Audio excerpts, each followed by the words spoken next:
एक ईमानदार सरकार होने के कारण हमारे राजस्व में लगातार बढ़ोतरी हुई है। 2014-15 में दिल्ली सरकार का बजट व्यय 30,940 करोड़ रुपए था और वित्त वर्ष 24-25 में केजरीवाल सरकार के 10वें बजट के रूप में मैं 76,000 करोड़ रुपए का बजट आज इस विधानसभा में प्रस्तुत करती हूं।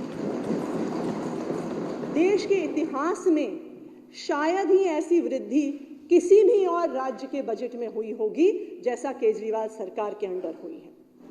वर्ष 2014-15 में 7,430 करोड़ रुपए के पूंजीगत व्यय, जो एक तरह से किसी भी राज्य के डेवलपमेंट का इंडिकेटर होता है, जो कैपिटल एक्सपेंडिचर, 2014-15 में 7,430 रुपए के पूंजीगत व्यय की तुलना में इस साल पूंजीगत व्यय 15,089 करोड़ रुपए हो गया है, जो 2014-15 के दुगने से भी ज्यादा है। माननीय अध्यक्ष महोदय, ये बढ़ता हुआ बजट दिल्ली की ही समृद्धि का द्योतक है, क्योंकि दिल्ली के 76,000 करोड़ के इस बजट में केंद्र सरकार से केंद्रीय करों में हिस्सेदारी के रूप में हमें 1 पैसा भी नहीं मिलने वाला है। अध्यक्ष महोदय, हमारे परिवारों में जब भी कोई बेटी या बहन ससुराल से आती है तो उसके बड़े भाई या उसके पिताजी उसके हाथ में कुछ पैसे थमा देते हैं, क्योंकि वो चाहते हैं कि उनकी बहन या उनकी बेटी को अपनी ज़रूरतों के लिए किसी से कुछ मांगना ना पड़े। और आज दिल्ली के मुख्यमंत्री अरविंद केजरीवाल जी एक बड़े बेटे का फर्ज निभाते हुए 2024-25 में एक नई क्रांतिकारी योजना लेकर आ रही हैं। ये शायद 2024-25 के बजट का सबसे बड़ा कदम है।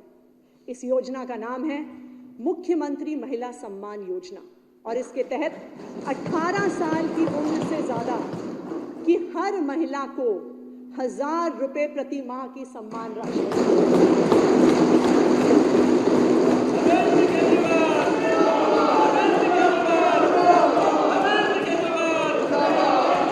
सदन को बताते हुए खुशी है कि इस साल हम शिक्षा के क्षेत्र में 16,396 करोड़ रुपए का बजट प्रस्तावित कर रहे हैं।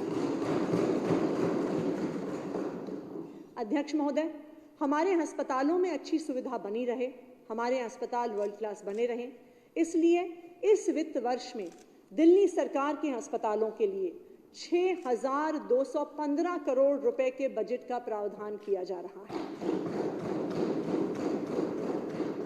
सरकार सोलर पैनल लगाने के लिए सब्सिडी तो देगी ही, साथ ही सोलर पैनल में प्रति यूनिट बिजली उत्पादन के लिए भी पैसे देगी।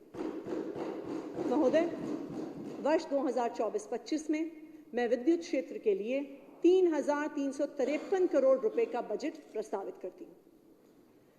अध्यक्ष महोदय, दिल्ली के हर घर को पानी और सीवर की सुविधा का अधिकार मिले, इस दिशा में मैं दिल्ली जल बोर्ड के लिए 7,195 करोड़ का बजट प्रस्तावित करती हूँ।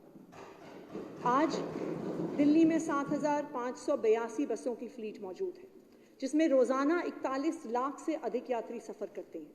इसे और बढ़ाने की दिशा में 1900 नई इलेक्ट्रिक बसों के लिए कंसेशन एग्रीमेंट साइन हो चुका है। इस साल में इलेक्ट्रिक बसों के लिए 510 करोड़ रुपए का बजट प्रावधान है। डीटीसी और क्लस्टर बसों में पिंक टिकट के जरिए महिलाओं को फ्री बस यात्रा की स्कीम जारी रखने के लिए वित्त वर्ष 2024-25 में 340 करोड़ रुपए का प्रावधान किया गया है। दुनिया की सबसे शानदार रोड नेटवर्क में शामिल करने की मिशन के तहत दिल्ली के सड़क और फ्लाईओवर परियोजनाओं के लिए 2024-25 में मैं 1,768 करोड़ रुपए का बजट प्रस्तावित करूंगी। अध्यक्ष महोदय, हमारी सरकार अनाधिकृत कॉलोनियों में रहने वाले 40 लाख लोगों के जीवन में सुधार लाने को बुनियादी सुविधाएं उपलब्ध कराने के लिए प्रतिबद्ध है।